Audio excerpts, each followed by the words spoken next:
Welcome to Perpetual Backlog Podcast, the gaming podcast catered for you to listen and get through that pesky backlog of yours. With hosts like Aqua, I have no idea what I'm doing, Dalit Duskwhite, Come for the games, stay for my friends trying to kill me with their horrible puns, and Leek Whipple. Hey, this is Leek coming at you with a funny one-liner that I've been ordered to record, but the joke is I can't think of anything, so yeah, finger guns, pew pew, totally cool. Alright, because I love cold openings. Why do I do this to myself? Alright. Go on. I bought Disgaea 5 yesterday. Alright. Mainly because Does it have Wait. Laharl? Does it have Laharl, the king of the underworld? It has Girl Laharl in it, if you get Girl Laharl? Yeah, if you get the Steam Oh. version.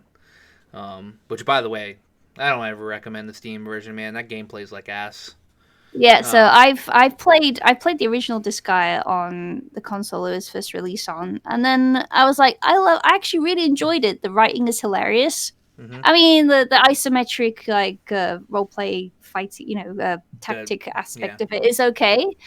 It was horrendous on Steam. I hated playing it. I couldn't get through it on Steam. For the love of goodness, just get a control pad if you try to play it on Steam. Oh yeah, Don't play it on keyboard. It's awful. I've got my controller, so I don't have that problem. The problem is, God. let me list off the bugs that I've immediately have already ran into. All right, and I'm only like 40 minutes into this game. All right, Go on then. the opening movie doesn't play. All right, it's just the music that I hear. All right, like it's just a black screen, and I tried to look up a fix. Strong.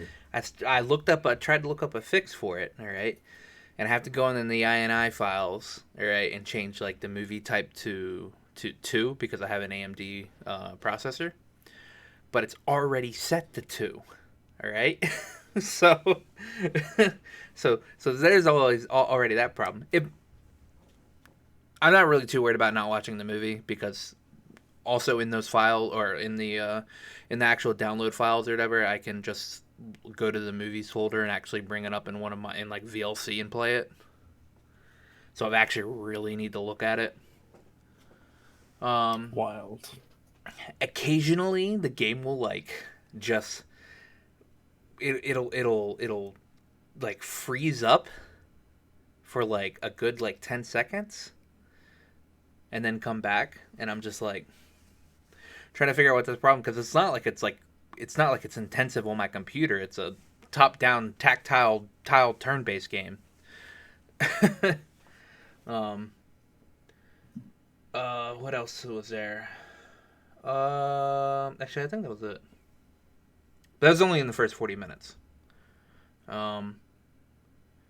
also so I'm gonna have to look and see what like how much of like the processing power it's actually using when I play it, because when it does do the whole freezing thing, it also affects my like Discord as well. Huh. So I need to like look and see about how much like processing power it's taking. But I only got it yesterday because I was able to get it for like $17 when it's this checks out. When it's like $39.99. And so I'm like, well, fuck it. All right, I'll buy it. There's in that first 40 minutes, there's already so much grinding in that game. It is ridiculous. The first, honestly, isn't that the entire game though? Yeah, the entire game is just grinding. And I mean, obviously, you go through the story of each like of the stages that you go through and all that crap, which the writing in this game is fucking hilarious, like how it is with almost every Disgaea game. You start off with you start off in this middle of this battle between this army of Prinnies versus the dark Void Lord army. And the leader of the Prinny army is this like demon girl named Seraphina. And Seraphina. Yep. Yeah, Seraphina. Chronic. Yeah. And she's this prissy, like, hoity-toity lady that, like, she Yeah. she doesn't carry anything heavier than a piece of cake. She has all her printies do it. Mm-hmm. And so like her Dude. her pretty army is getting decimated. Hey, dude. Her pretty army is getting decimated. And Mm-hmm. then the guy main character comes up. His name is Killia, and he comes up into like the middle of the battle, sits down in the middle of the ground, and eats a bowl of ramen. Cool. She's like, "What are you doing?" He's like, I gotta eat, but I'll take care of the rest of this army for you in a minute." Then he gets up and then he wipes the rest of the army out. And so now you're just like going through different stages, fighting all these like people with him and her, and then like Prinnies and other characters that you're able to like recruit. But like the starting off quests that you get are to like also unlock other classes, and you have to get like certain classes to like certain levels. Like one of the quests is to I forget what class I'm trying to like unlock for it, but I have to get a warrior to level 2, and I have to get a healer to level 2, or a fighter to level 2 and a healer to level 2. And that's not level 2 as in like their character levels. It's their class level. Because All right. there's like 3 different levels of like character progression. There's character level, there's class level, and I think there's ability levels that or like skill levels that level up however many times you use them. Yeah. I see. Grind harder, man. I mean, it was only played for 40 minutes, and then I went off and played League of Legends. But With Viego. well, he's not out yet. Oh. It's I was having fun with it outside of like every once in a while it would do that freeze up thing, and I'd have to wait there for like 10 seconds for it to be able to be used again. Like I'll see if there's like any fix, like what type of fixes there are for the game, but I got that because it was like it's $17, and I should probably prepare myself for this guy is 6, because I'm going to attempt to get to 99,999,999. Very bold of you. No. All the nines. But I was saying, why do I do this to myself? Because I'm playing Persona 5 Royal. I'm playing Disgaea 5 now, I guess.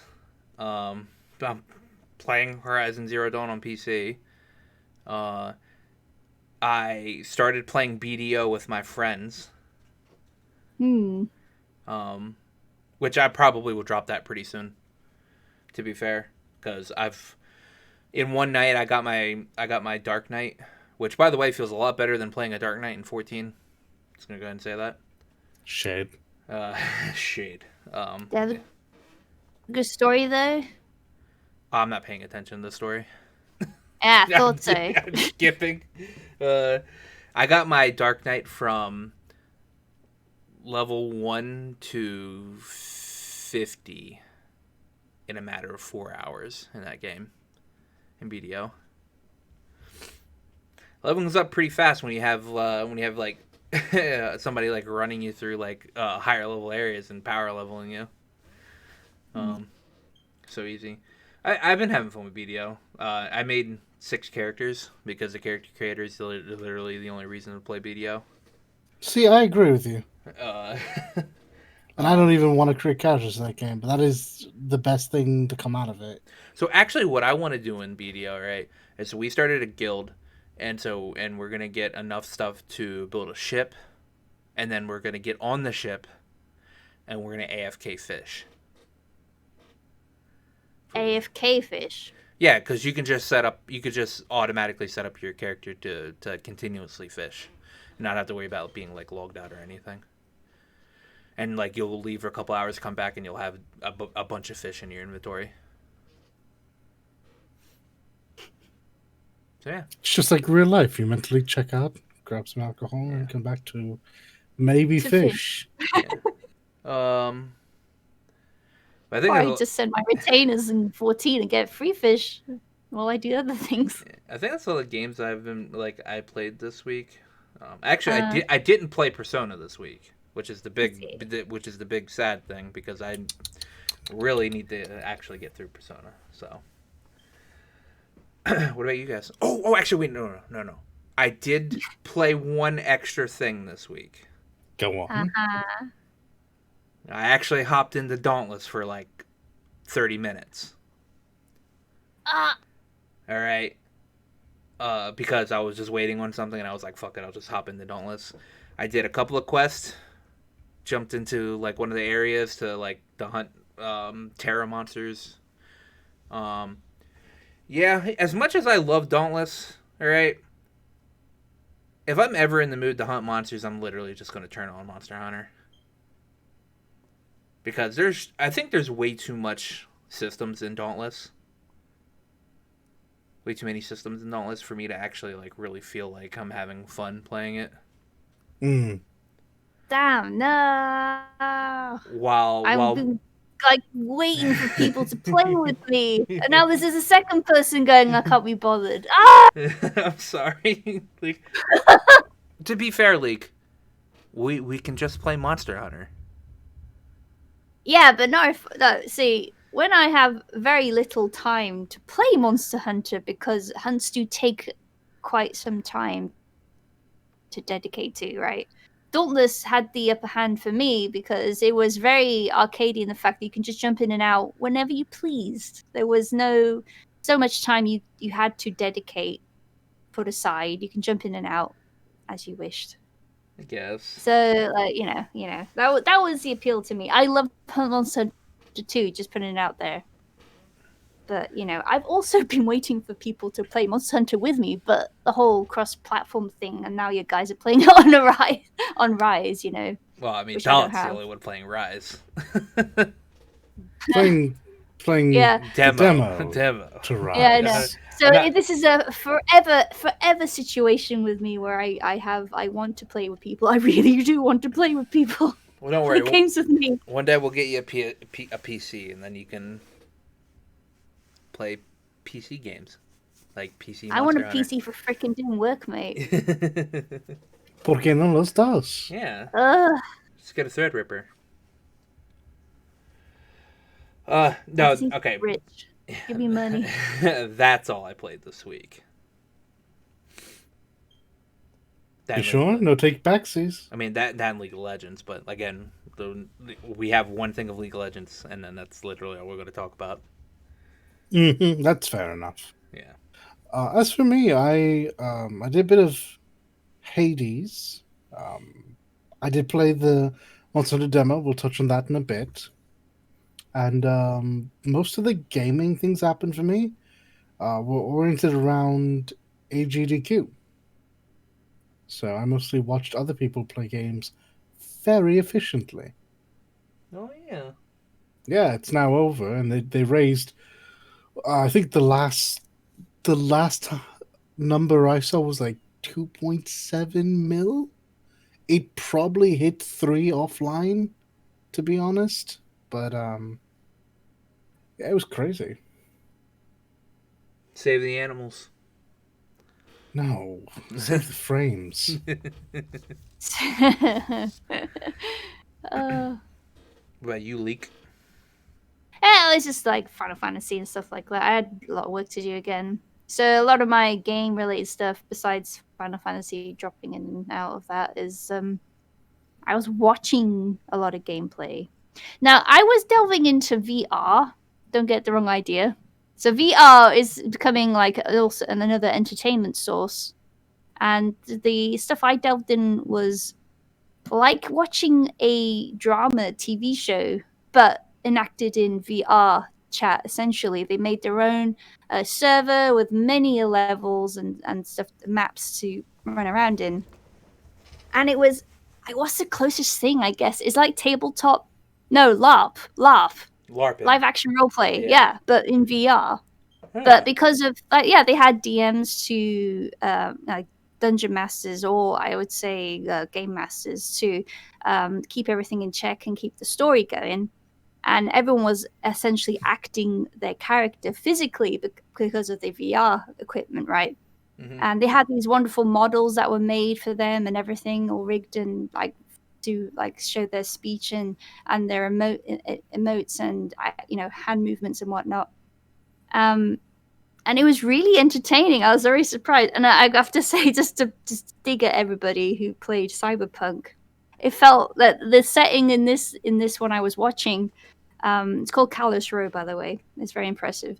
It was set in like a cyberpunk world, and it had corporations trying to get each other's backstab, all the backstabbing stuff, and like there was like the underdogs that were trying to live their life but also try not to get kidnapped and murdered and that kind of thing, and trying to fight these corporations. And it felt more cyberpunk than Cyberpunk 2. Yeah, that's a I'm so recurring sorry. theme. Feels bad. Oh my man. gosh, yeah. What really impressed me about this particular game that was running, Callous Row once again, it was basically they had this hub website, and they set up it as such where they had the map that everyone was on, and you could see them moving around on the map because they'd linked each other's Twitch's account to it. And you could like see like many a player's point of view just by clicking on this on their icon on this map. It was really cool how they set this up. I was very impressed. And I was surprisingly engrossed because usually VR doesn't really like entice me that much because I get motion sickness very easily. But it was that engaging. I had it like listening on the background as I was doing work, basically. Oh. So yeah, VR drama entertainment is the future, apparently. I mean, I guess it more also chances for user-generated content. It really, truly, like, you have all these VTubers that are cropping up now as well. That's becoming extremely popular. And I guess this is another like sidestep away from that too. So yeah, that was my week essentially. VTubers will take over the world. All right, Dalit, tell us about this Monster Hunter demo. So Monster Hunter Rise is good. This is just going to surprise no one who is used to Monster Hunter drops. This is it's kind of a return to the old style with a lot of the quality of life upgrades the world brought. So anyone who started prior to World will feel right at home, and anyone who started with World might have a little bit of a hump to come over, especially visually. But once you get past that, and honestly, the game looks really good once you've actually got it up on your own television. It feels like a Monster Hunter game, and honestly, it's probably going to be more attractive than World in that it's going to have a wider roster of monsters to hunt. But tell you what, this game's gimmicky as all get out, and I guess that's true of every Monster Hunter game after Freedom Unites. Maybe try had swimming. So yeah, like every game introduces a new gimmick, and boy oh boy, this one is rock solid in its integration, even more so than World. Oh, really? The wire bugs are core to this game. I found that a lot of the weapons felt a bit more sluggish than usual. And so that obviously incentivizes you to use the new movement tech. Yeah. The monsters are very quick. Again, incentivizing that movement tech. And this means more than just the wire bugs. I found that the best way for me to sharpen when I do need to sharpen is just to get on my dog's back, run around, and sharpen that way for the increased mobility. You can sharpen on the dog? You can sharpen on the dog, you can heal on the dog, and they are much, much more mobile than you are. Oh, sweet. If there is an issue with the Palamute, for me, it's that they are going to wholesale replace Palicos. Again, for me, I see no upside of bringing a Palico over a Palamute. And because the hunting style revolving around Palicos is just a Gen 4 thing, yeah, no, there's no reason to have a Palico in your party. Poor kitties. It's true. It's true. They'll always be the mascot, though. Them and the Wrath duo. But I branched out from what I knew. I actually haven't touched the lance or the charge blade yet. I messed around with Great Sword and with Insect Glaive. And the Insect Glaive is absolutely insane. Oh my goodness. You can have forever hang time. Really? I love the Insect Glaive. That's my weapon of choice usually. So yeah, if you grab a third bug and you understand that you can kind of get yourself stuck in walls on purpose. On purpose, yeah. Yeah, you can pretty much just play the floor as lava. Nice. Excellent. It was astounding. Yes, for and a right time. The Great Sword, which is a weapon, I mean, it's the iconic weapon of the series, but I'm actually really bad at it. I've never enjoyed it. It was made much easier by the whole wire bug situation because I jump in the air, I do aerial greatsword shenanigans. I'm suddenly 3 times as mobile as I was. Yeah. It charges so fast in the air. Sweet. So, I mean, big numbers are still big. But as I say, wire bugs and all the new gimmicks are really tightly tuned into this game. I'm kind of not keen on the mount system. I know it's going to be a big thing for a lot of people. And I think this is just I've had it such and such a way for so long, I don't like change. Also, I did most of this solo. I did one multiplayer quest with randos. No, not randos, but some folks that I know online. Yeah. I think there is a fun factor to mounting in this game with the Silk Bind and having like a Monster Hunter pit fight where you just where 2 people mount a monster just fight each other. That is hilarious. But also having someone just mount up and run away from the group is obnoxious. Yeah. I was watching Happy play it the other day, and he was playing with somebody that mounted on one of the I guess it's like it kind of looked like a Kuliyaku. The Izuchi? I think so. Izuchi. Anyway, they mounted up on it and then ran that monster into like a bigger monster. Like it ran him like across the map into the next monster that they were trying to hunt, so they could hunt them both together.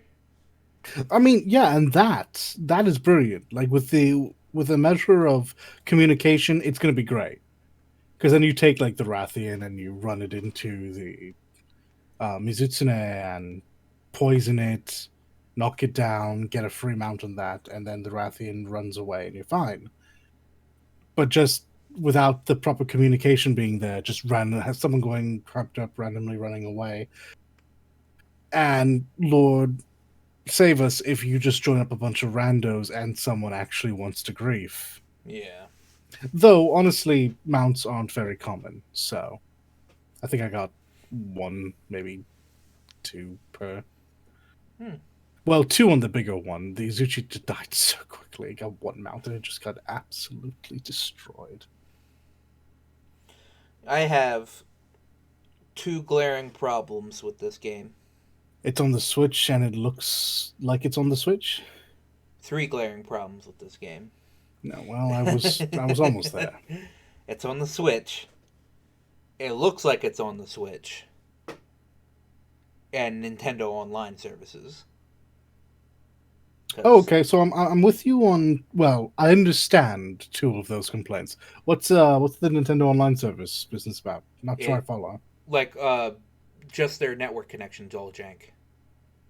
Oh, is it? I haven't had an issue with that yet. Well, I just mean like connecting to people is always jank in that game. Like that's why doing Super Smash Brothers Ultimate Online is always a Oh, okay, problem. fair enough. I don't Um, know. I guess I'm just used to it having played the 3DS versions, well, and before. But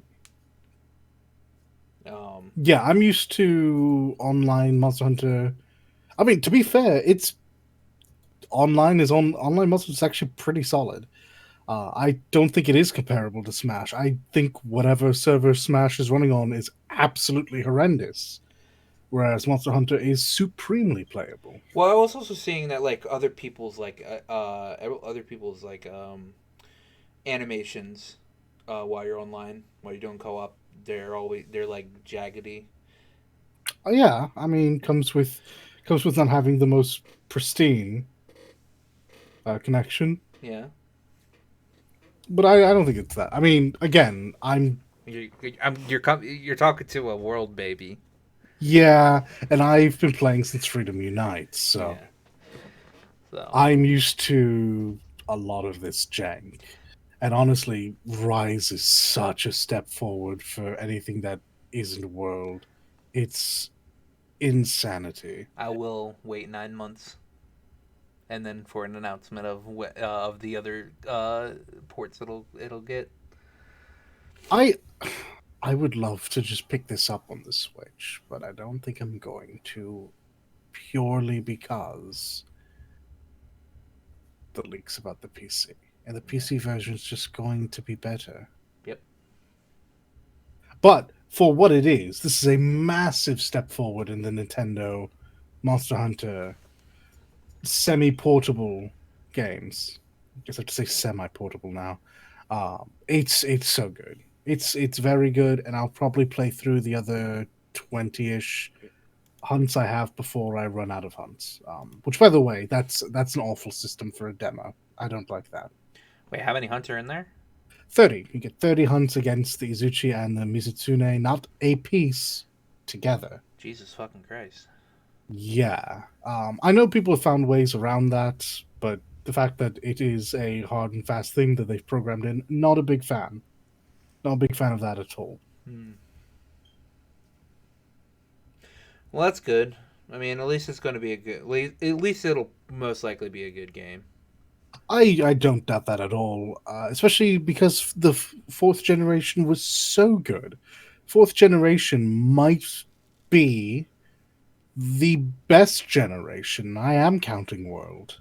As much as I enjoyed World, a lot of things had to be given up for that technological step forward. Mm-hmm. So if Rise is just going to compound on for you through generations, it has nowhere to go but up. Yeah. It looks great, it sounds great, it feels very good. That's the one thing that World has on it, is World is always going to feel better. Mm-hmm. Yeah, no, solid stuff. Yeah. Well, the Outriders team gave us an update.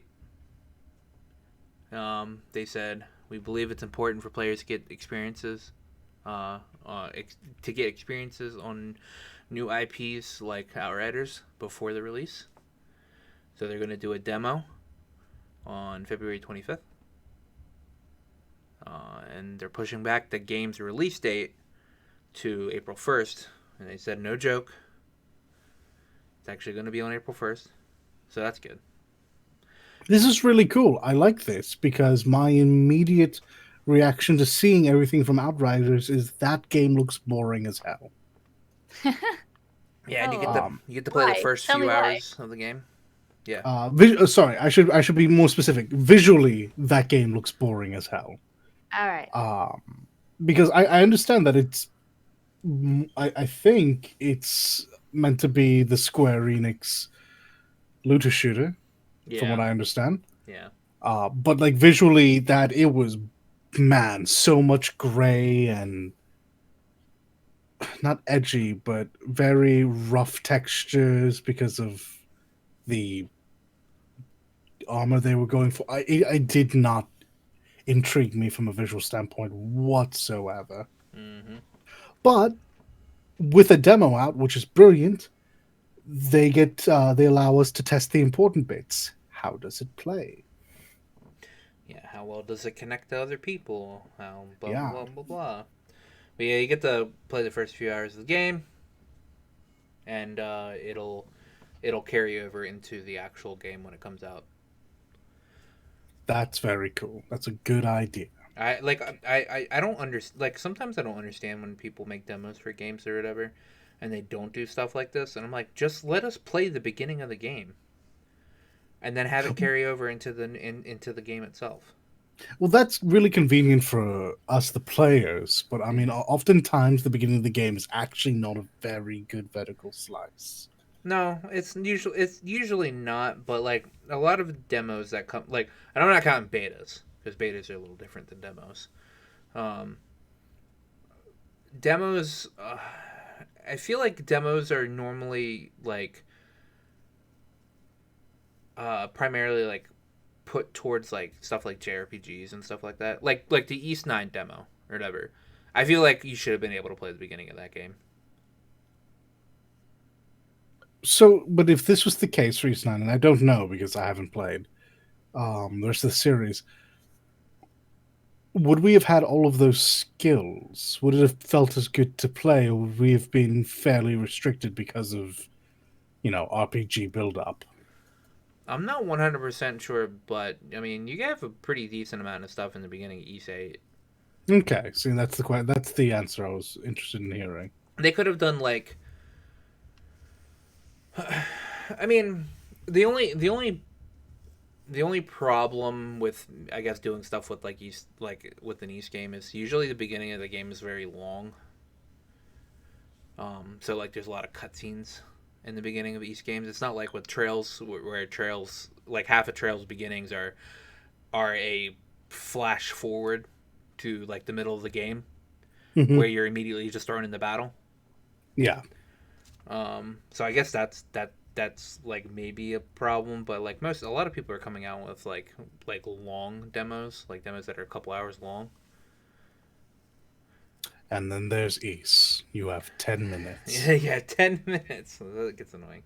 But yeah, But no, I mean, demos used to be a core part of gaming culture. I mean, they used to send these things out on CDs, and it's how people discovered games. And now that gaming is so readily available, I guess it's not as important. But I think seriously, I collect magazines just to get the game demos attached.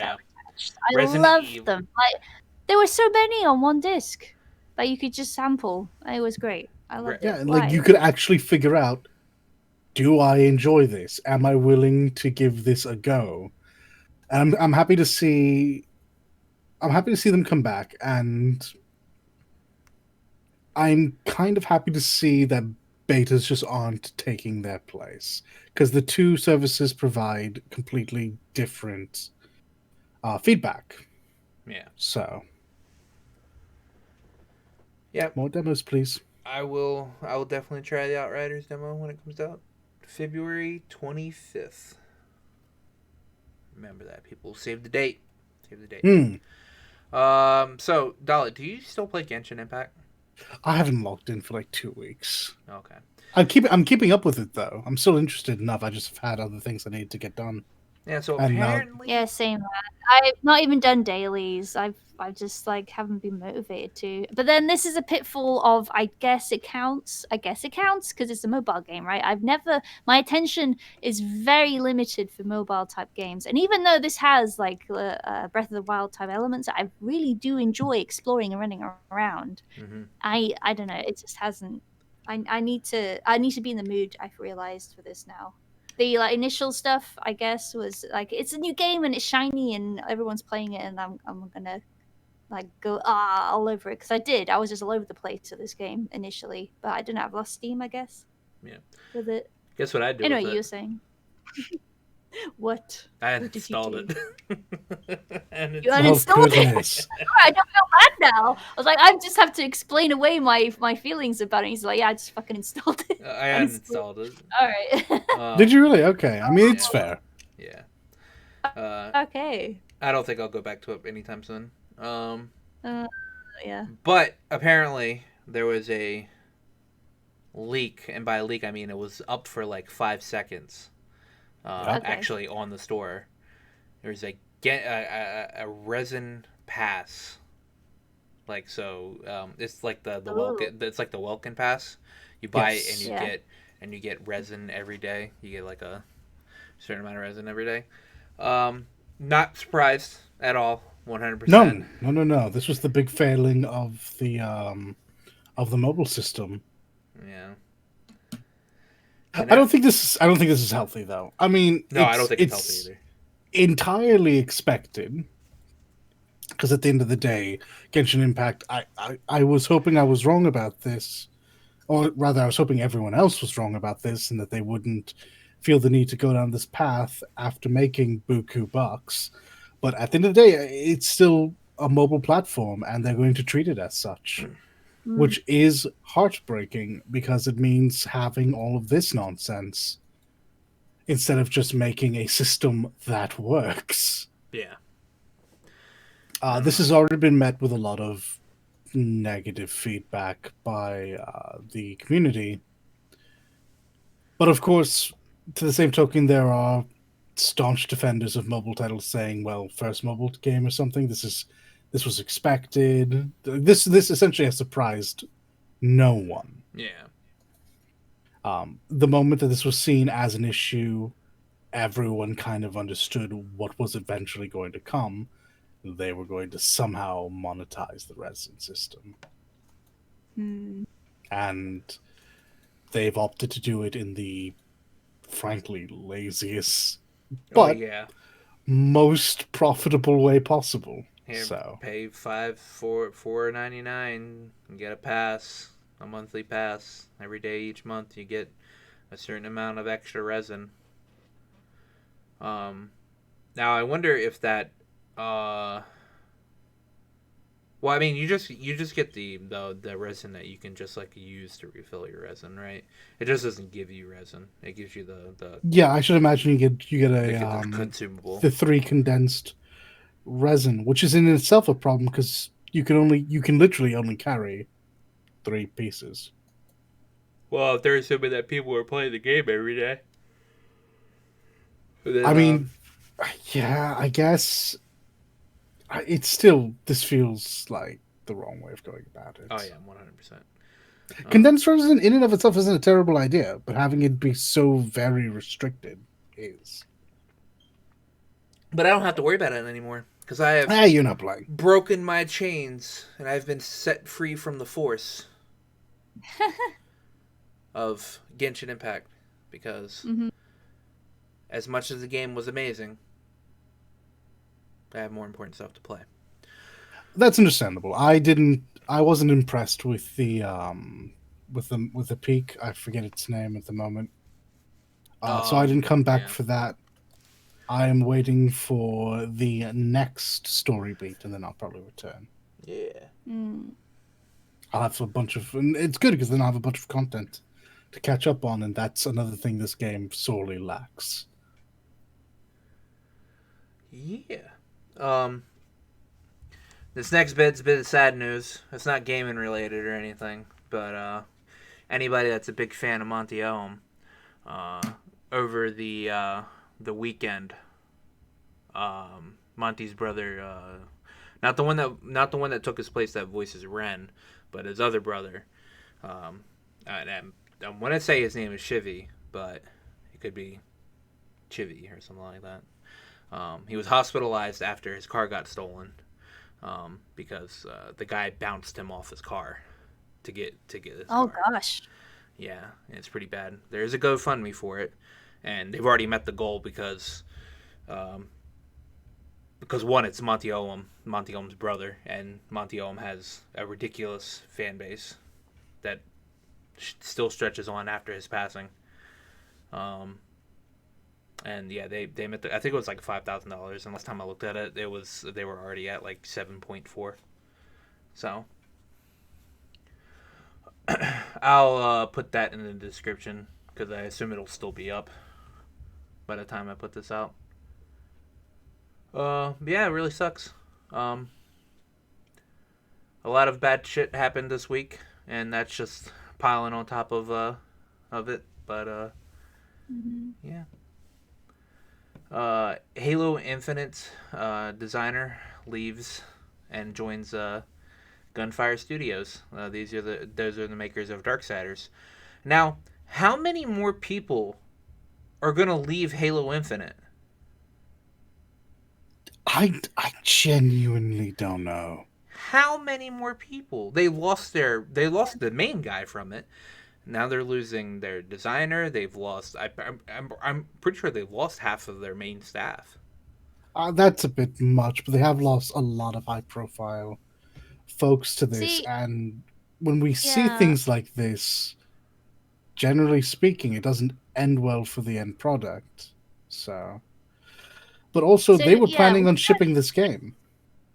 yeah. So is it obviously the staff cannot comment right now because NDAs and whatnot. But is there any speculation why people are leaving in such droves? I mean, maybe their job is done with the game and they're leaving. But I mean, other things could be they're changing the way Halo Infinite was originally supposed to be, and it's not like agreeing with what they signed on for. Yeah, those were the two ideas that I came to as well. Is either, I mean, like I said, this game was originally slated to launch In December. in December. So either being so high up on the food chain, they find their jobs finished and they're letting junior representatives fill in for them as they move on to different projects.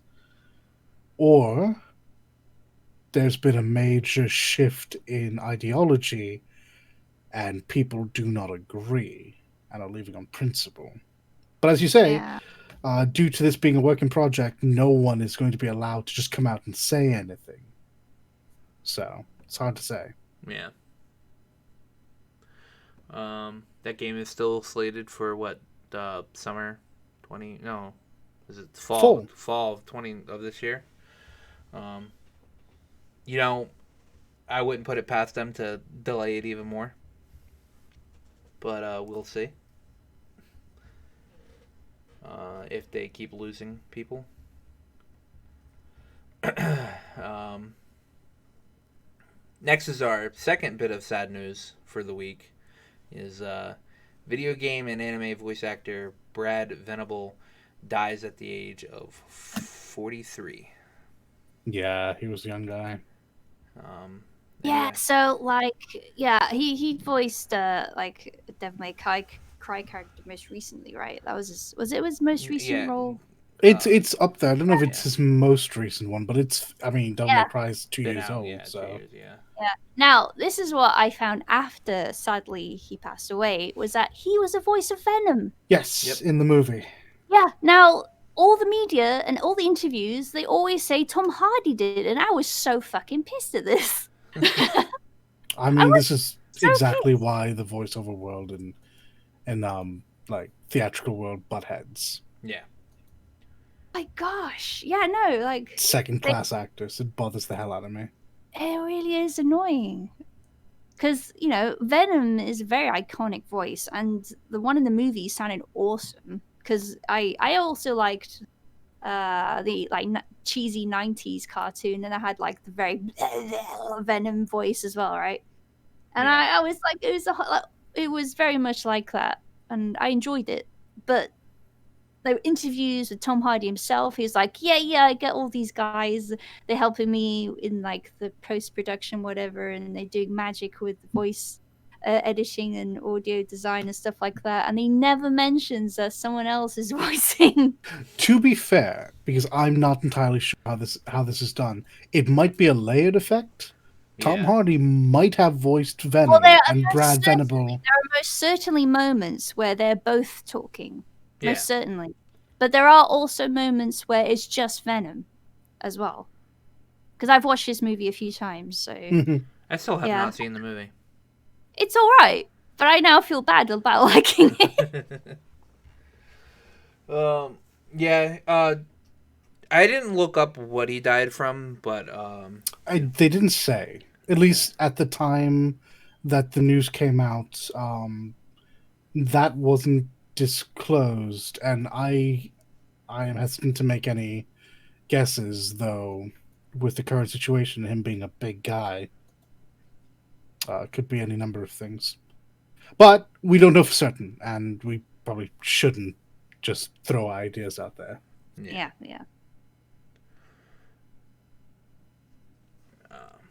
But yeah, he was. People use the word prolific. I feel that's probably a bit aggressive, but he was a well-known voice. yeah, Mhm. I looked up his roles. Yeah, he showed he showed up in a lot of things with a lot of different age groups. He was obviously Griffin, which is what I think everyone seems to be tagging And him. Nightmare. Yeah, but Nightmare didn't speak. Yeah, he made noises, man. He grunted. Griffin was the Yeah. bloody star of the show. Yeah, Griffin was like the best in character all in of DMC5. these scenes. My goodness. Yeah. He's the voice guy. Yeah, he voices Clay in the Pokemon stuff, which is this big rowdy Texan dude. That's cool. And he was that generic baddie in Three Houses, like Nader, I think. No, I didn't get too far in Three Houses. As Leak has pointed out, he was the voice, either in part or entirely, of Venom in the 2018 movie. Yeah, the one with Jeff Hardy. Yeah. Yep. But he's been voicing since like the early 2000s. Oh, no.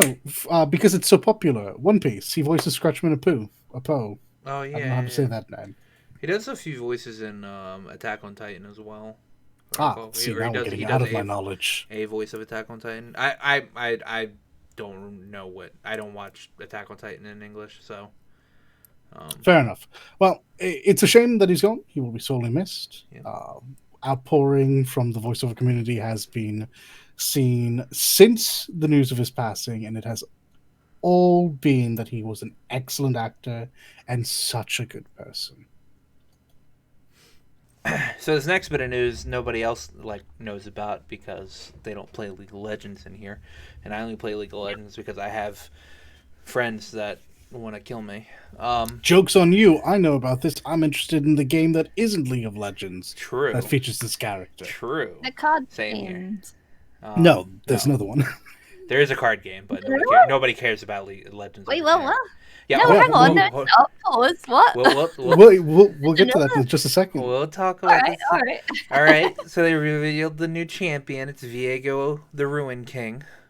He's been talked about for like the past 12 billion years. There's a item in the game literally called Blade of the Ruin King that you can use, usually for marksmen. But he's revealed. They show all of his abilities, and he'll be in the game pretty much within the next couple of weeks. But there's a game that's attached to Viego.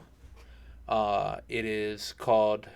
I think it's actually literally called The Ruin King. The Ruin King, yeah. Yeah, it is a Battle Chasers-esque game. Actually, I'm pretty sure it's made by the same people that did Battle Chasers. I love their artwork. It's so strong. Made me like these characters more... Well, made me like the art of these characters more than anything Riot has put out. Yeah.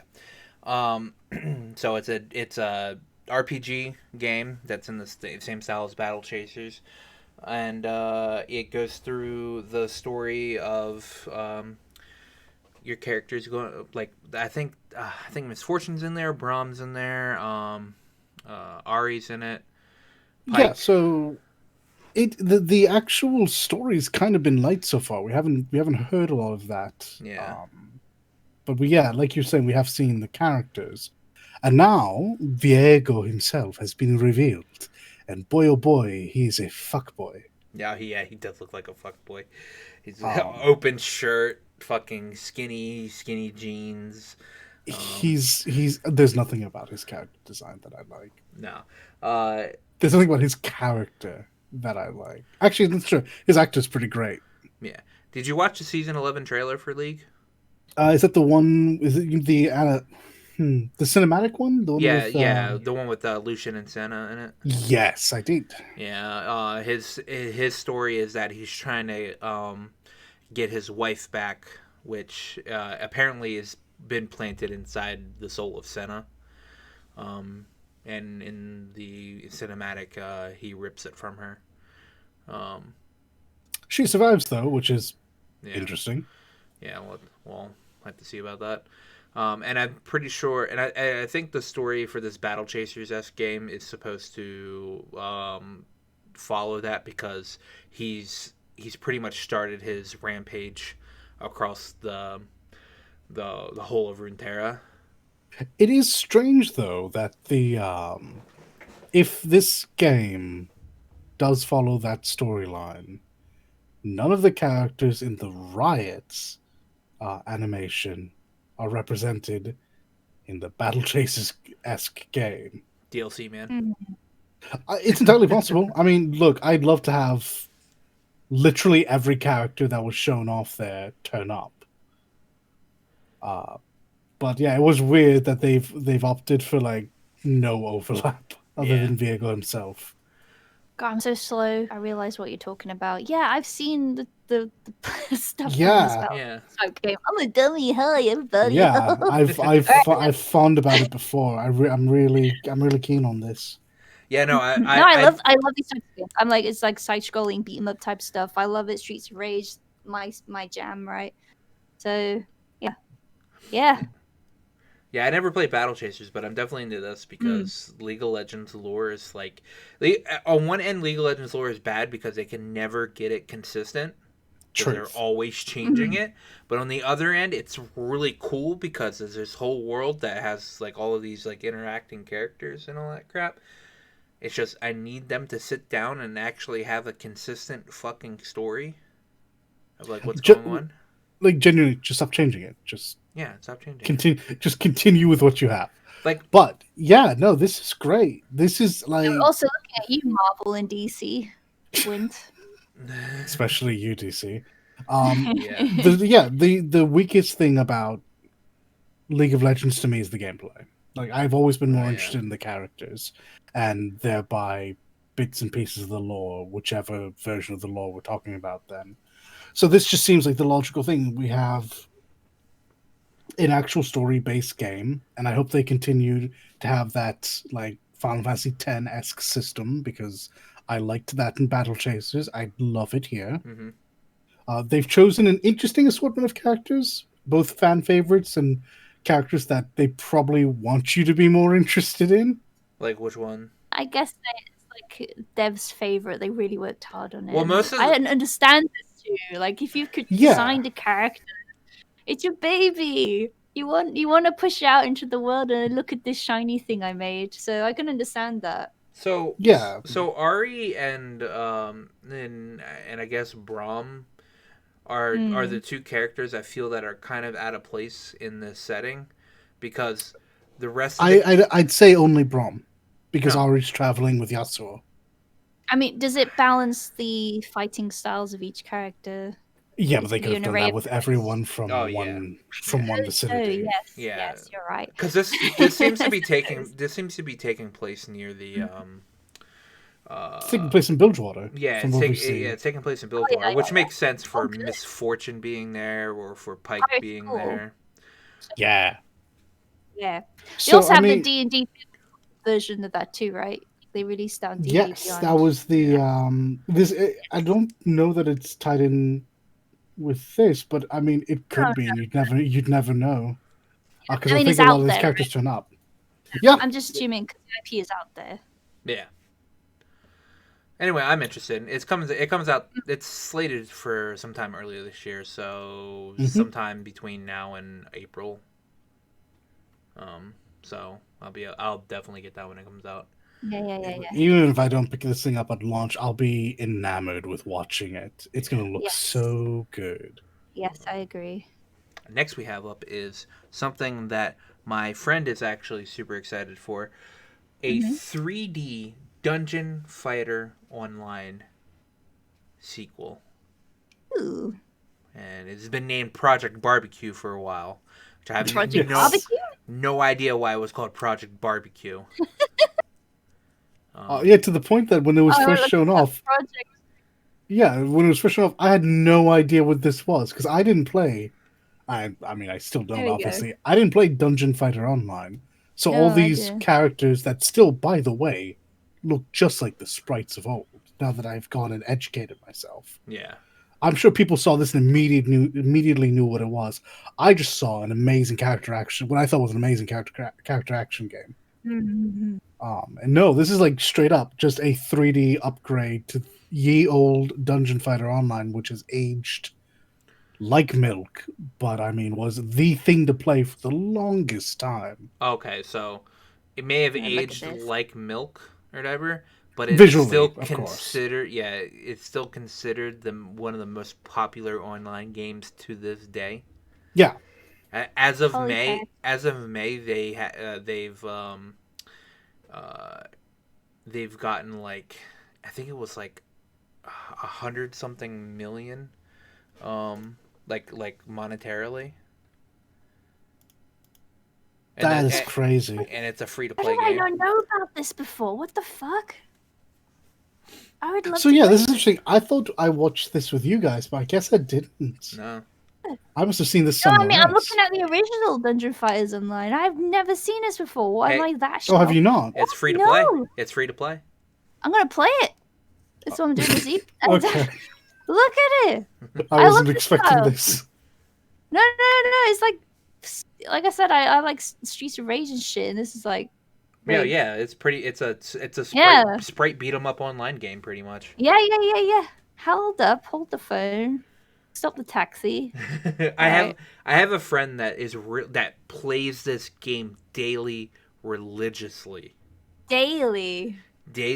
Religiously. So tell me what draws him in. As a person that previously was ignorant to this game, tell me what is the appeal besides the obvious side-scrolly beat 'em up nostalgic It's side of free, it. and she just loves playing it for some reason. Okay. I mean, I have no idea. I've Genuinely, I've sat there and no, asked her. that's fair. Like a lot of people that I've talked to about this just said, at the time, this game just felt amazing to play. Yeah. All right. And she still continuously plays the game to this day. She has people she raids with, because you can raid. Is it raid? There's Is it raids. raid? Yeah, It's an MMO. Okay. It's an MMO. It's an MMO. A Yeah. side-scrolling MMO. Okay, very much like a Maple Story, except platformer. That's Or like platformer. Lunia. Good old Lunia. Okay. Yeah. And yeah, I mean, it's like I played it for a little bit because she got me to play it for a little bit, and it's actually pretty fun. But it's like one of those. For me, it's like I can't focus on one game for very long. As you can tell, I'm like, You play so many freaking games at once. yeah. I can't. I have do that. ADHD when it comes to playing video games. No shit. All right, yeah. Okay, cool. I'm gonna look this up. So Yeah. they're making a 3D sequel. Yeah, they're making a 3D sequel to the game. Yeah. Okay. And it looks Really great. good, yeah. Oh, I need to look at this. Gone is a side-scrolling beat 'em up, though. This is going to be much more. I don't even know what to compare it to. Like it looks like an action game. It looks like a character action. Honestly, game. it'll probably be like Blade and Soul. Oh yeah, I was gonna say that's a good with Blade comparison. and Soul is probably the good comparison. Yeah. Yeah. It'll be That fizzled out really fucking quickly though. yeah, Blade and Soul. It was in like the West. huge Yeah, hype. in the West. Yeah. Oh really? Is it still popular? Yeah, in- people still have like tournaments for it in Korea, I Interesting. believe, because Okay, it's like okay. a fighting game over there. All right. But continuing the Dungeon Fighter thing, there's also a fighter being made by Arc System Works. So pretty. Called DNF Duel. And Okay. that actually looks really good too. And it's in Arc System's wheelhouse with it being a sprite-based video game. So Yeah, it looks great, and I've seen some comparisons towards the attack animations and ye olden sprite animations, and it's very impressive how faithful they are. yeah. So like they're pulling out all the stops for Dungeon Fighter this next couple of years. So Yeah, no, I'm actually really excited for this. The developers like, okay, we got to do something, guys. People have been playing this game for 20 years. We gotta. 20 years. Not 20 years. I believe it though, because people still like love Ragnarok and online and whatnot. Let's see, when did DFO release? Like Maple Story had like a 3D sequel. 15 years. People have been playing this game for 15 years. No, that's pretty good. It's how old is I'm trying to think. What's the oldest MMO? EverQuest is still running, right? Is that that's getting EverQuest is still update. Yeah. EverQuest came out in '99, so yeah, people are still playing EverQuest. So people love their MMOs, man, and if you're loyal to one, you're gonna stay on that one. Like, I mean, fuck, I don't even play 14. I don't even play 14. If you cultivate your community, yeah, then you have loyal people to like have your back for ages. Like I was saying, I don't even play 14. Right? I haven't even played 14 in like weeks or whatever, and I'm still subbing to it. Mm-hmm. So, because I know the one day I'm gonna hit this fucking meteor symbol on my dashboard here. I'm gonna fucking log in and I'm gonna do some stuff. But yeah. Next bit, I don't actually know too much news about this. My friend's like really into Path of Exile. But they're having a new content update that comes out within like the next month. It's called Echoes of the Atlas. For people that don't know, Path of Exile is like a Diablo style game. It's an action, top-down action RPG. Yes. But it's for the hardcore. And Path of Exile 2, right? It's not Path of Exile 2. It's just like it's an expansion to the current Path of Exile. Yeah, it's expansion to the current one. Interesting. All right. That came out in 2013. Yeah, I assume this is like the last major content drop before they sequel it. Exactly. Yeah, and I don't know too much of what comes out with this content update, but people that like playing this game, they play this game like fervently, and I downloaded Path of Exile and played it for like a couple hours, and my friend who like loves to play this game, he like told me to download like these 3 other like software to help you pick your abilities through your like skill tree and all that stuff. This skill tree, oh god, looks 10 times bigger than the sphere grid in Final Fantasy X. And it's laid out the exact same way. Yeah, it's laid out the exact same way. It is actually, to be fair, if you're not ready for it, it's genuinely, for just being a bunch of orbs, it's overwhelming. Yeah, very. You have no idea what the fuck's going on. Thankfully, if you just take a small bit of time and do some research of like what kind of like builds you want to do, it's actually very easy to navigate through it, because you can actually download like a type of like source code for the skill tree, and it will automatically put the points that you get for those exact abilities that you want. So this is another game where like the community shines really brightly in helping actually newer players play the game, because they come out with new stuff like pretty much weekly to help people like get through the slog that is like this game is super hardcore. This is like if you took Diablo and you just like times it by like 10. But it's pretty fun. I mean, if you like Diablo, you'll like this game. Yeah. Still waiting on Lost Ark. That's good. When communities really like help out and are positive, it's good to hear about. The developer also helps out as well. They excellent. They consistently update their stuff to make it a little easier to. I mean, that's also true for many a thriving game that is like would have been predicted to end earlier on. Like Final Fantasy XI was supposed to have ended a while ago. Yeah, but the community keeps it going. About that. About that. Oh, yeah. I didn't put this in here, but like I guess. All right, no, come on. We'll talk about it. Like, yeah, I mean, so 11 is. Not full on confirmed, I don't think, but Are apparently they pulling the plug? apparently it's like been called that they're pulling the plug on the mobile version of Shit. the mobile I remake. mean, like I said, it was supposed to have ended a while ago, Yeah. so it's had a good run, Oh honestly. Well, yeah, no. absolutely. 11's not getting the plug pulled. The mobile remake of the Yeah. game is being pulled. Oh, well, I think, it's one of those like, no one was really expecting it after a while because Yeah. they showed like how many screenshots total, like 4 screenshots Yeah, pretty total much. So funny on enough, how that many. it's not even the lack of content shown off. It was who was attached to and what they went through. Good old Yeah, Nexon. yeah, Yeah, yeah. like Nexon kind of had a falling out.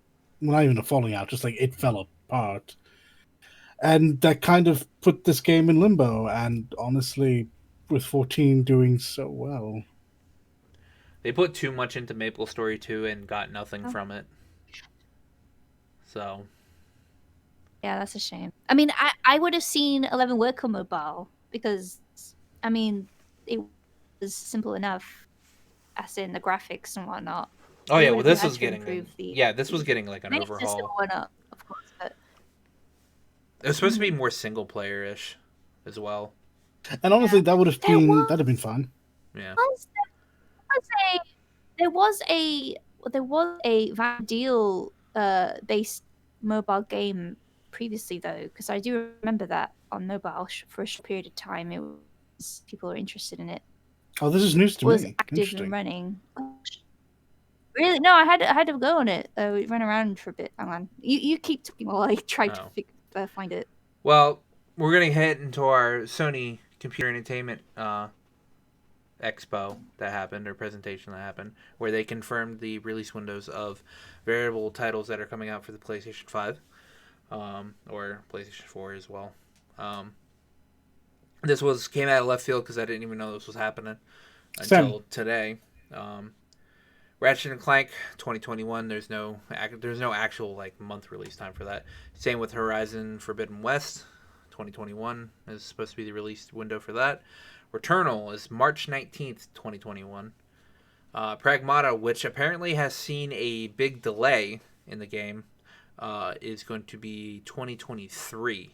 that's surprising because this game was already scheduled to be a 2022 release. Yeah. So I'm interested to hear down the line what delay they saw a year in advance. Yeah. Somewhere Capcom fucked up. Um, Solar Ash, June 2021. Kenna Bridge of Spirits is March 2021. Stray, that cat game, is October 2021. Ghostwire Tokyo is also October 2021. The Little Devil Inside is July 2021. Project Athia, which we finally get a release window for that, is January of 2022. And I'm surprised they put a date on that. Yeah, I'm actually surprised too. And Hitman 3 is January 20th of 2021. For Very soon. Project Athia, I assume that's actually going to get moved to something else because big releases like that, especially from the developer like Square, normally never come out in January. Well, are we making a mistake of thinking it's a big release? Like we certainly do, but maybe we're wrong? I mean, did you not see the trailer for it? That's a triple I A. did, That's a but triple A title within the Luminous engine. it's true, but it's who's to, I mean, it might still be smaller in comparison to who knows what they'll be putting out around the same time from their main lines. true. I mean, I still think it's going to be like a triple A new IP. So and I I just mean, find that certainly. I odd. just don't know that they want that sitting in their key sales time. Yeah, true. Maybe who knows. Um, but yeah, that was nice to see. I'm kind of interested in playing Ghostwire Tokyo, but and Kenna Bridge of Spirits. And then I'm obviously going to play Horizon Forbidden West and probably Ratchet and Clank. And those all come out this year, so Can't Yeah, wait. Sony keeps on trucking along. And Xbox still doesn't have any games. So. Yep. Yep. Well, speaking of Square Enix, they trademarked some stuff today. There you go. Found it. Oh, you found it? Okay. Final Fantasy Grandmasters. There you go. Oh yeah. I knew. I think. Yeah. No, that Yeah, was I had that also got canned. Yeah, no, I played it because it was like I remember like a lot of people were playing it when it first came out. Yeah, I'm not surprised it was canned though because it wasn't that engaging. Yeah. But it was set in Final Fantasy 11. Yeah. Will. Yeah, it was supposed to be another Vanadale. another single player-ish like story-driven game. Mm-hmm. Yes. Square trademarked some titles today. Seems like there's going to be a lot of 7 news coming out probably this year. The first trademark was the first Soldier, which is, if anything, it's obviously going to be a Final Fantasy VII reference. Ever Crisis, which obviously Crisis Core and Before Crisis. And they trademarked the Shinra logo in Japan. So definitely some prequel story Final Fantasy games coming out most likely. Yep. And with the way that the remake works, who is to say that this isn't just moving along in that timeline somehow? Oh, true. This is also true. This could be Final Fantasy VII Remake Part 2, The First Soldier, and then Final Fantasy VII Remake Part 3, Ever Crisis. That also could be it. But it could. Who knows? I mean, First Soldier. Yeah, genuinely, who knows at this point? Yeah, generally, who knows?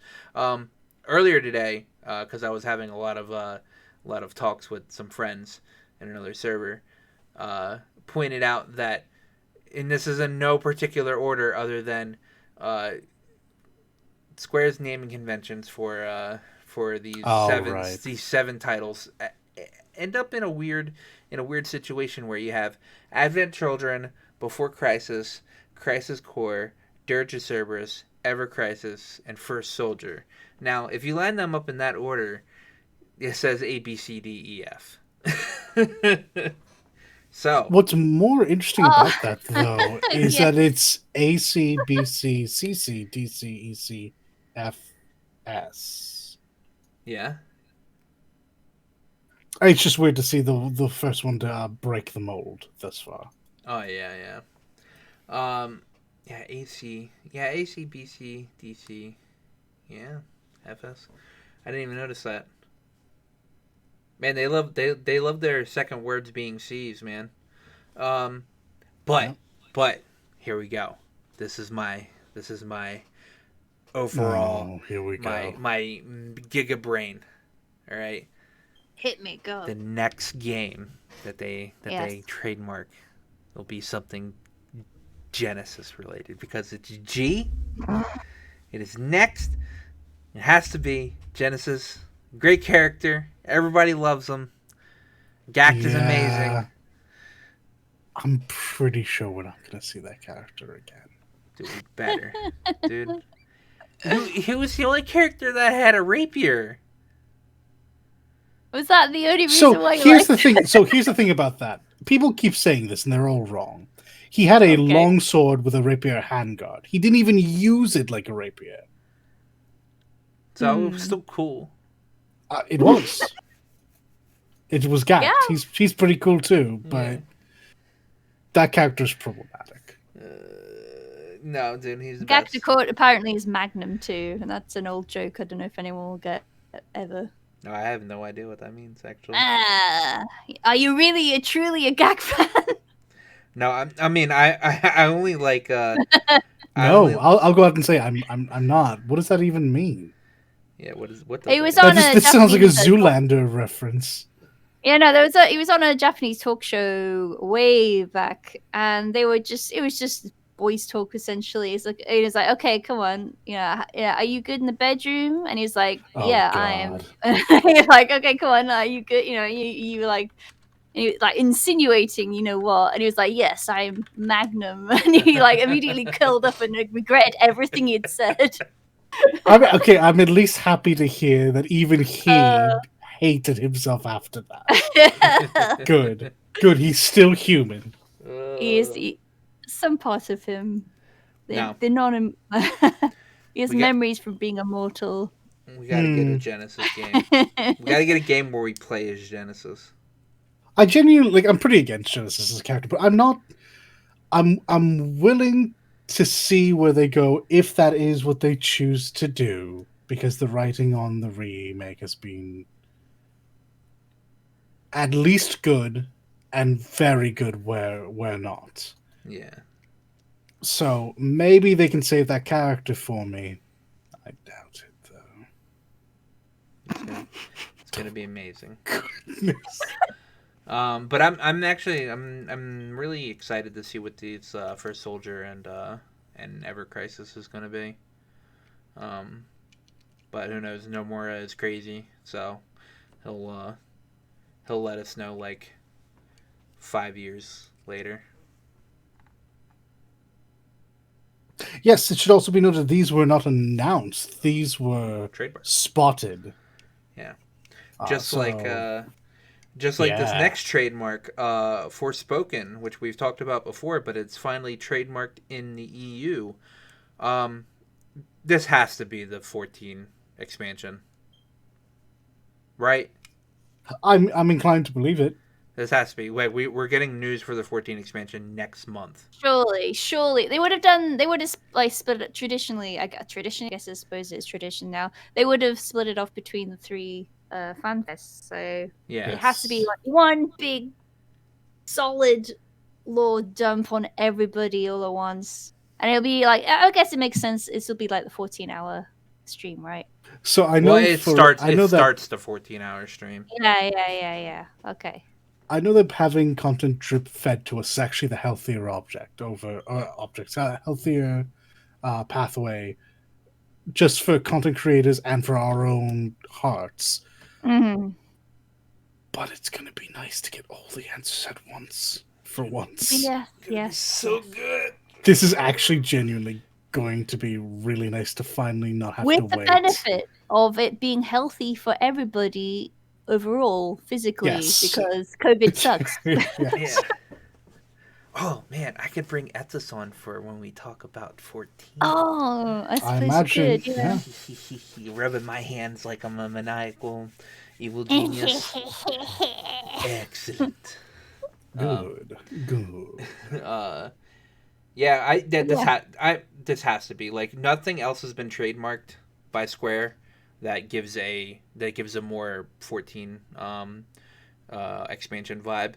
Usually 14 expansions are one word or 2 words put together, like Shadowbringers or Stormblood, Heaven's Word, Forspoken. This has to be it. It's good to know from the title that Urianger will play a big part in this. Yeah, I was so disappointed in Stormblood. He was just like designated to be the creepy uncle that breathed over your shoulder. I'm Batman. And then like Shadowbringers, he had a much bigger role. Like I was very happy about that. I like how it was so weird in Stormblood. What the fuck? I like how in Shadowbringers we tell Urianger no more lies. And then he literally lies the next He had no choice. It wasn't his fault this time. He even like sat there and did the Picard face palm. Oh yeah, he was like, oh no. He was like, no, they're gonna blame me. Yeah, I can't wait. I'll poke at this and see if I can get him on for that. Excellent. Yes. This next one's pretty nice. Bungie and Riot, two developers I never ever want to see team up for anything other than seriously bashing down some cheaters. Yes, good cause. There's see, I've got a counter argument to this. Yeah. You know why? Because I played the Mega Drive, I suppose Genesis. I was like that era, 16-bit yo in it, click, right? But I love Game Genie. Do you remember that? Yeah. Game Genie. Yeah. Yeah. Here's the Cheating was encouraged. here's the difference between the games you played on like with your Game Genie and this. Valorant and Destiny 2 are multiplayer games. So hear me out. I've searched for the old Game Genie cover just for this bit, right? And I'm taking off my cardigan right now just to read this bit. So it's really hot in this room. I put my heater on. Anyways, yeah. So like I found the old Game Genie, the Game Genie like cover. Oh my god! It's like if you look at the cover, the old cover, it's like this Game Genie in this like Spado like bit font with like electricity coming out because it's true gamer electricity, right? That's coming out of this like text font. And they got this dude like holding the Mega Drive or Genesis or whatever like logo in between his palms, where there's more electricity. It's so freaking rad. I loved it. Like, and it's like on the front it says start on any level you want. More speed, more weapons, punch harder, jump higher, infinite lives. It's amazing. It's so fucking 90s. And then you go like in the back it says Game Genie is the video game enhancer that gives you the power to change and customize your favorite video games. Want more power? Want more speed? More lives? Infinite lives? More weapons? There's so many fucking questions. Want to run faster, jump higher, and punch harder? Start out on any level you choose. Even more questions. Even out the competition by giving more lives, powers, or abilities. I'm just repeating myself. Game Genie lets you create effects like these on most popular games for the Sega Genesis system, even though it says Mega Drive on the front. Just plug in your favorite video game cartridge into Game Genie and plug Game Genie into your game deck, and oh my god, it's not as bad as 32-bit. I'm so fucking sorry, consumers. What were we thinking as a Sega company? Using the simple step-by-step instructions in the Game Genie manual, you can take command of your video game and be a video game master. It was so that's fucking pretty excellent. But hear me out on this. That is my argument against this lawsuit. They should do this in court. Just read out this Game Genie manual, and they will surely win. Surely, except for the part where it impacts other people.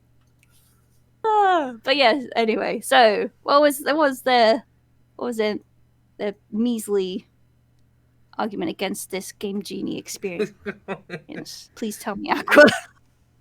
Did they have 90s rad electricity coming out of the palms of their hands? Oh, wow. League of Legends and Valorant are multiplayer games, Leak.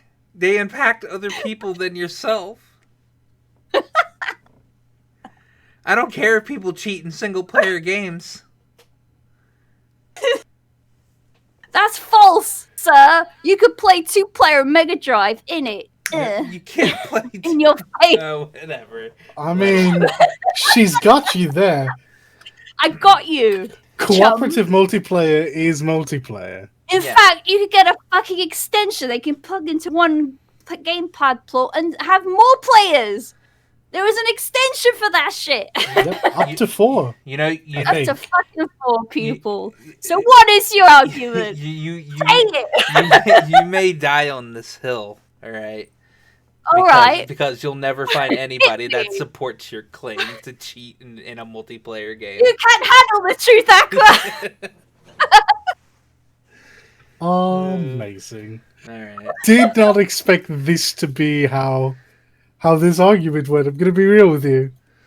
Kind of figured we would all be, on the same side for this. This is amazing. Nah, she's super trolling, man. Absolutely. Who me? Flutter eyelashes. No, but they're powering up against Gator cheats. They developed some cheat software for Destiny 2 and Valorant. And yeah, they're probably going to get their ass fucking blasted in the dust because these are 2 gaming companies you do not want after your ass. They don't have a legal leg to stand on anyway. Yeah. Yeah, seriously. No, they're really actually done for.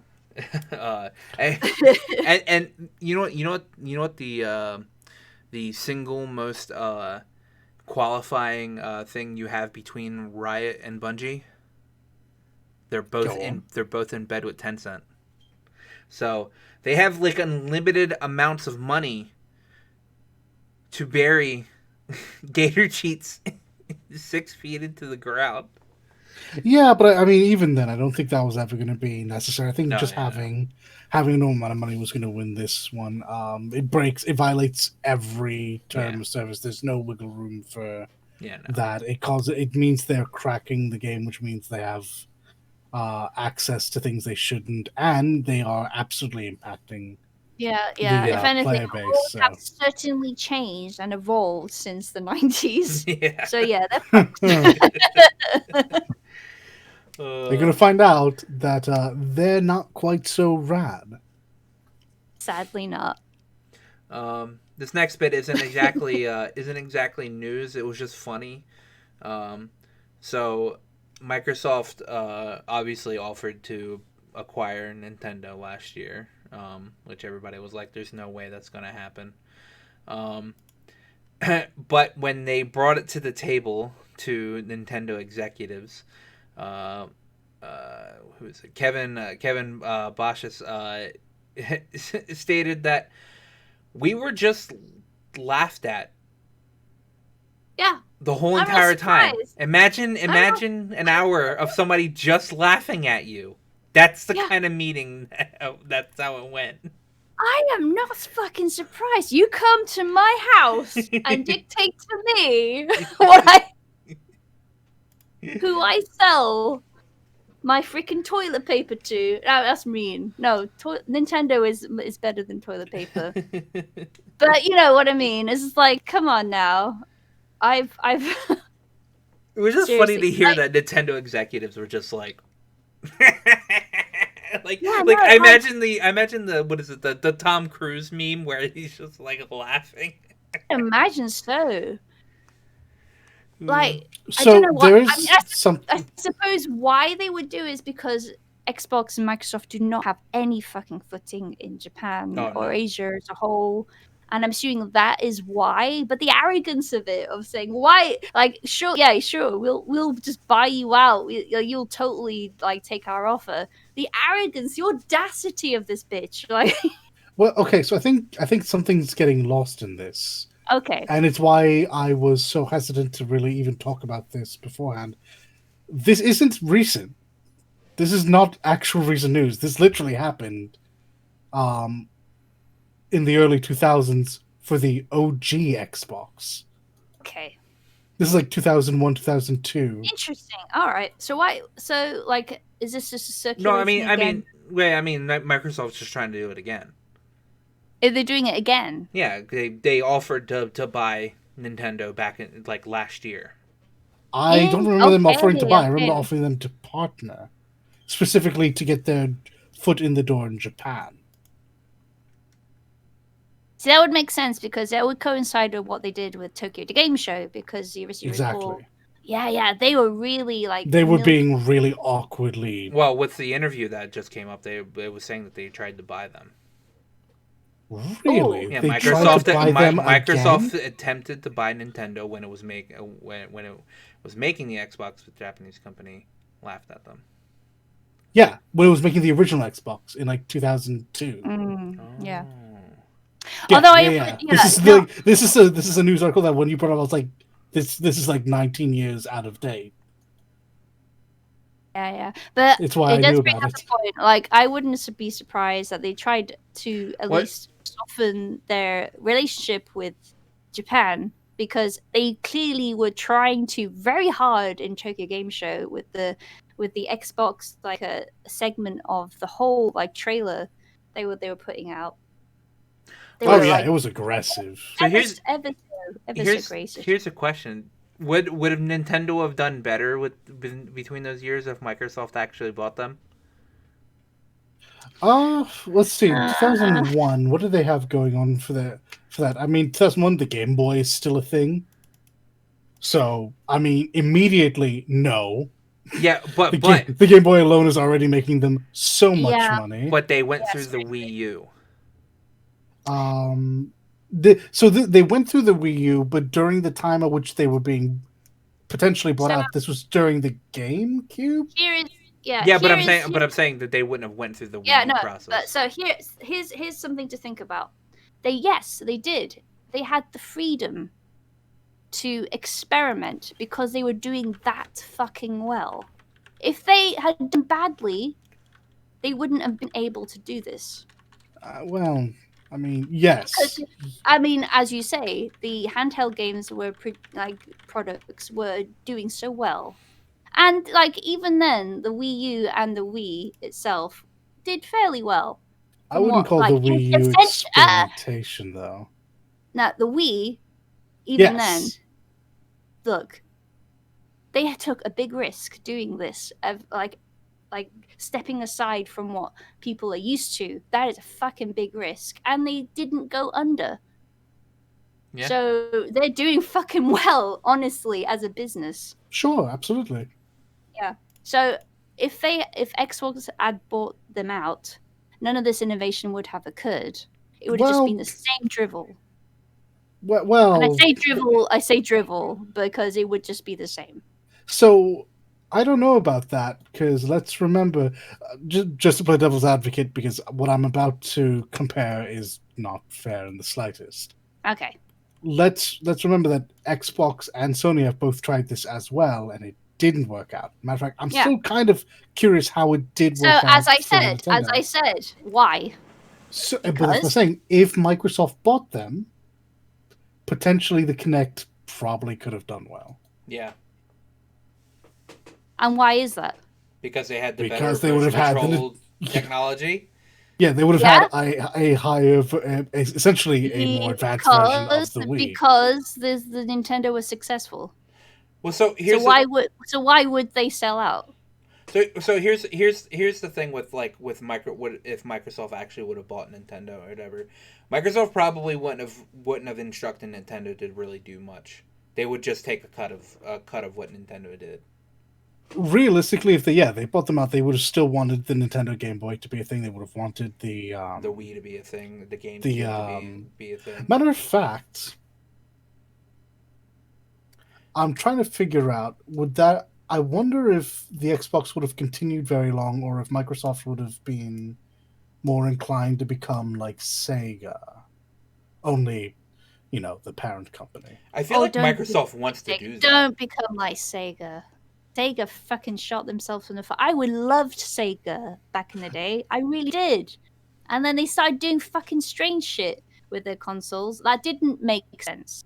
Nintendo is different because they tried to innovate, which is still continuing on now. It's influenced other consoles. I will tell you now, because the haptic feedback from the controls, and inevitably came because Nintendo tried to do something different, and people, on the whole, accepted it. Now, if for Sega, however, they did stuff because I don't know, the Sega 3D was interesting because 3D games inevitably became a thing, but 32X was like an abomination that I really wish I didn't have to endure. I had one game on that system, and it's essentially stacking on a half console into the Sega Mega Drive with prongs I had to sort of tweak inside. It was bizarre. It was such a weird thing. You see, Sega's big problem was that they're trying to innovate hurt them in the long run because a lot of their stuff just didn't take. And then they swapped to just buying stuff and then publishing it instead of actually actually coming. I feel like if Microsoft actually would have gotten with and this is what I think. Well, they were forced to stop making consoles because they were losing that much money. They had to make it up by just making games. I feel like, and this is what Dalit was saying, if Microsoft had actually went through and bought Nintendo or whatever, they probably would have swapped to actually just being a publisher instead of... My ultimate point with Sega, which is why I brought it up, is they were really bad at essentially reading the room. Yeah. And by reading the room is essentially reading the market.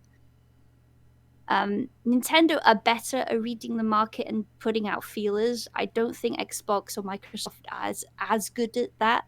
Their like intuition isn't as good. Oh no, definitely not. I mean, Yeah. you saw that. Ooh, I'm gonna have a really hot take here. Yeah. Okay. I think Nintendo's every bit as bad as Sega was. I think they just have the stronger library. Honestly, I think Nintendo is 1000% safe, not because their tech is good, though it is. I think they are safe because they have Mario and Zelda. Fair enough. Although I would also put out that there are a lot of Sega-based brands that did exceed the longevity of the consoles as well. Yes, but I don't think Sonic matches up to Mario. No, definitely doesn't. I mean, Sonic is not owned by Masco, though. I don't think Rayman matches up to Yeah, Zelda. And like, I think Nintendo's gotten lucky with their innovation because, again, like I bring up the Wii U. The Wii U was probably as bad as a flop as some of Sega's products. Because, Wii U, I would agree. Which is so strange because it's just a Wii with a touchpad. Yeah. Well, I have a Wii U. Like, I physically have one, and I tried playing Xenoblade Chronicles X on it or whatever. I never want to touch my Wii U ever again. Now with the Wii U, I'm so confused. I played Breath of the Wild on my Wii U. It's fine. It just doesn't feel right. All right. I don't need a big honking tablet to play a game. Well, there's your first mistake. You get a Pro controller for all Nintendo products. Why I don't want to keep paying extra money. I paid $80 for the Wii U. That's $80 I wanted. I suppose you could also argue that Nintendo has the Apple effect as well, where people will like buy anything from them. Yeah. Nintendo also, until the Switch, because the Switch is pulling double duty, had a failsafe. If any of their consoles failed, their handhelds were still always there. So in that regard, they did read the room quite well because they were smart enough not to stop manufacturing what was successful. Yeah. Whilst they were being very experimental on things that did not always work. But like the Wii U did like so horribly that the CEO of Nintendo made sure to take a pay cut just so he could keep his people fucking employed. Yeah, it would have did some neat things. Honestly, so living in Japan, this happens a lot. I will take a pay cut, which essentially means I will not take bonuses, which essentially means doesn't really much because their paycheck is never bigger than their employees. Every politician or celebrity or whatever does this as a gesture. It doesn't actually mean anything. Not in America. It just sounds not in Japan. It just sounds good. Yeah, I'm talking about they don't do that in America. They take their bonuses in America. Okay. American companies, I would much rather I have a company saying, "Oh, I'm not going to take my bonus to keep people employed or whatever," instead of cutting 800 jobs. Instead of cutting 800 jobs and still keeping a $40 million bonus. Okay. So I thought you were talking about a Japanese. No. That's the one thing I like. Different. That's the one thing I like. I kind of applaud Nintendo for is because even though they did horribly with the Wii U or whatever, Iwata did take his bonus pay cut just so he could keep his people employed. While no, I'm telling you now that wouldn't have made a difference. This is what my point was. Yeah, but how much is their bonuses though? You have to think about it. The bonuses are on top of the wages, and it's always worked into their personal contract. It doesn't affect the other employees. I mean, if they don't get the bonus, and the company still gets to keep it doesn't affect other people. I don't understand. Wait, hold on. Isn't that fundamentally impossible? Yeah, that's fundamentally impossible. If money is not going to the CEO, it's staying within the company so it can be passed down. Trust me, it won't affect. It's a gesture. Trust me. Having Now, lived yeah, here for ages. It's like a granted, I gesture. don't think these people. I don't think suddenly the developers are getting more money. No, they're not getting They're more also money. not They're getting keeping cuts. they're keeping their job. Is what Yeah. what I'm saying. They're not like there's They not won't fucking fire people. what? They won't fucking fire people. It's not like America. Blizzard. Where they will I know. Blizzard. Yeah, Blizzard. That's American company. I know. We're talking about a Japanese company in Japan. And I'm trying to compare the two. I'm They saying I would don't much do rather. layoffs in Japan. Okay, fucking hell. They don't do layoffs like that, like in America or the UK. Yeah, that was his point. Yeah, Well, that was my logging point. is If they, then. I'm saying if they did take bonuses, they probably would. Well, okay. What? If they did No, take what I bonuses, mean? That's now. All right, buddy. Now we've lost the plot. All right, Anyway, whatever. point of fact is. Point of fact. Yeah. Microsoft tried to buy Nintendo. Nintendo knew better and laughed them out of the room. Yeah. Yes. and then Nintendo acquired Next Level Games, which is Which is a good call. Studio that make at least that made Luigi's Mansion 3. I don't know if they made the first two, but I'm assuming I do not believe they did actually. Oh, okay. I know they made Luigi's Mansion 3. I'm just not 100% sure. Let's see. Luigi's Mansion 2. Next Level Games is part of the developers for Luigi's Mansion 2. Okay. So. I know that they did like Strikers, because this is news that came out a little while ago and I looked it up. Like they don't actually have like the largest roster of games, but like they've been pretty, especially recently, they've been pretty fundamental to filling in the gap between major releases. They did the Federation Force. I think they did Punch Out way back, not the original, obviously, but the Wii version. Yeah, but we don't talk about the Federation Force because that was. But it still was something that Nintendo needed to come out in between major cycles. Like this is. I don't like this comparison, but I kind of understand it. Like, this is like Sony buying Bluepoint. Yeah. This is just like a logical acquisition by the company. Yeah. I'm not surprised. I'm hoping they get this company out of doing just Luigi's Mansion, and get them to make other games. I feel like you can't make too many more Luigi's Mansion games. Oh, really? Okay. I really followed the plot of Luigi's Mansion. How's it progressed through the series? Luigi goes to a place and destroys ghosts.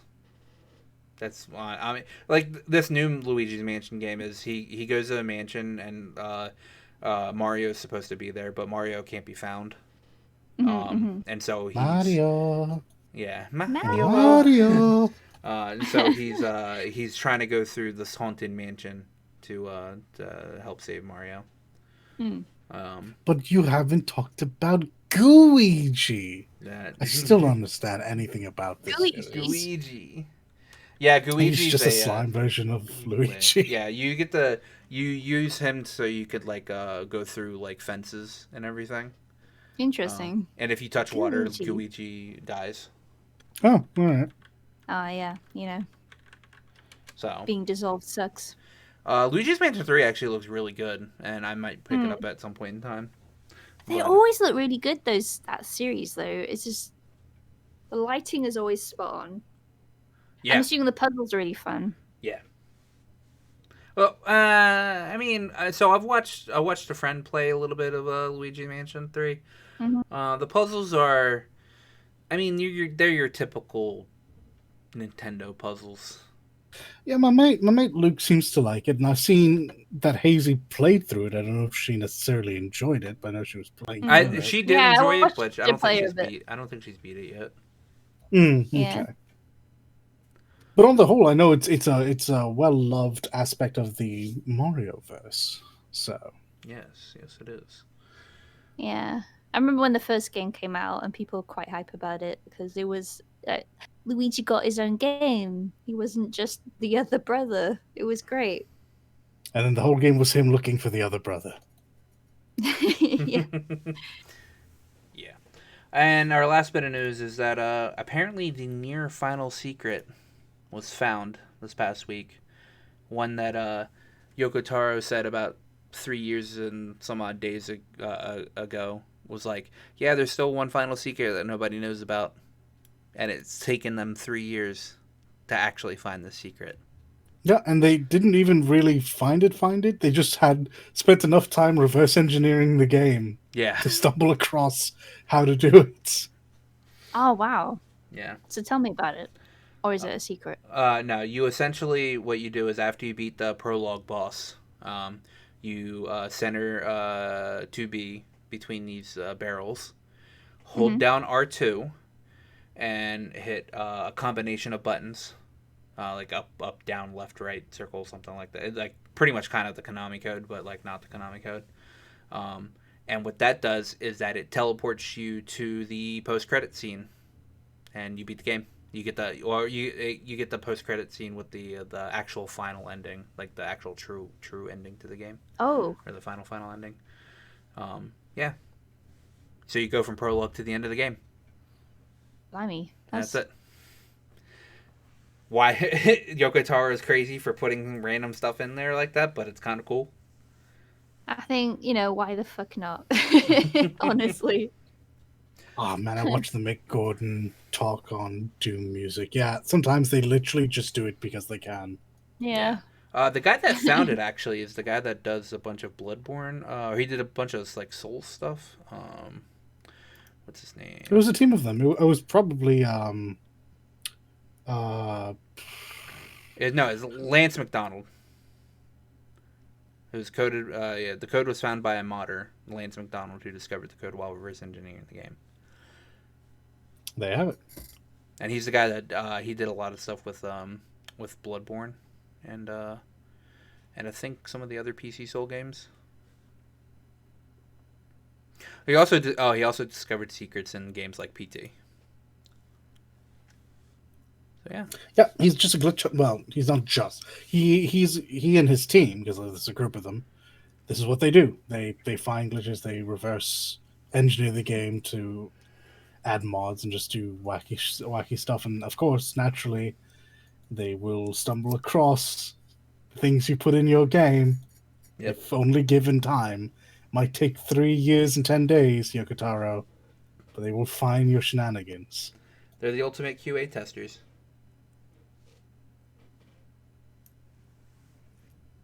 Only after the game's been out. But yeah. So, when the real QA begins. Yeah, because we're all just beta testers. We're not gamers anymore. We're all just beta testers. Oh, don't say that because there's early access shit that goes on all the time now. Yeah. At least those games have the audacity to actually say early access and not Whatever just happened to Anthem. PUBG? Is that forever in early access? No, it's out. It's out. Is it actually released now? Yeah. Congratulations. They have a bunch of like maps and everything for it. Okay. It's been through like a bunch of like different iterations. But yeah, I think that's all we have this week. What are you guys playing? Oh my Same god, as we ever life. do, Pinky. Life. Yeah, no, I mean, for me, what with classes starting up again, I'm gonna have like a lot less time. I'm going to try to do more Monster Hunter Beta shenanigans. I might continue my run of Valhalla if I can find the will to live after. Hey, no, don't say it like that. We had fun. No. This is not about Valhalla. This is about like the mind-numbing stuff I have to sit through. Yeah, I gotta say, segue slightly is that Valhalla, even though it is like a visual novel, it has very funny writing. So do give it the time of day, and it is a better cyberpunk story. Oh yeah, it is. It sure as hell is. Like I couldn't sit down and like play it for 100 hours to get it with Cyberpunk, but boy oh boy, the story's so much more fucking Cyberpunk. / rant. Sorry, continue. Anyway, I'm hoping to get some time into the Monster Hunter demo because I'd like to get that out of my system so I can enter the waiting room for the PC version. Mm-hmm. I hopefully over the weekend I'll have time to play Valhalla because me and Leek are actually genuinely enjoying it. Past that, I don't know. I genuinely have no idea of what else will be on my to-do list. I might give this the Dawn game another shot, but this is like something someone threw together in 10 minutes to be a bullet hell game. Oh, sweet. What about you, Akla? I play video games. I You play. sure do. I play all the How video many? games. How many? How many? Persona. So I'm probably not gonna touch BDO this week. Just because he lied. That's because it's an MMO and I have other games to play. But Persona 5, Disgaea 5. Yeah, I think that's honestly gonna be it this week. And League of Legends because I get peer pressure. Oh yeah. So. And you, yeah. League? I'm gonna probably check out that Dungeon Fire. No. Yeah, there we go. Honestly. Oh gosh. It's fun. Like I said, it's a nice, like, you know, I mean, you press a lot of buttons because you're just like beating up stuff, but definitely very crowded too because a lot of people actually play that game. That's good. Okay. So, but yeah. Yeah, because like there's some MMOs I feel nostalgic for now and again, like Final Fantasy XI being one of them, and it's so empty when you go back in. It feels so sad. Yep. But yeah, it's great to see like quite a thriving community that's still occupying the game. Clap, clap, big clap. It's good. Big claps. It's Big good. claps. Anyway, that's all for this week, guys. So I'll talk to you later. Bye-bye now. Thank you for listening. If you like this content and want to see more, please like, favorite, and subscribe. Links to our Twitters are in the description.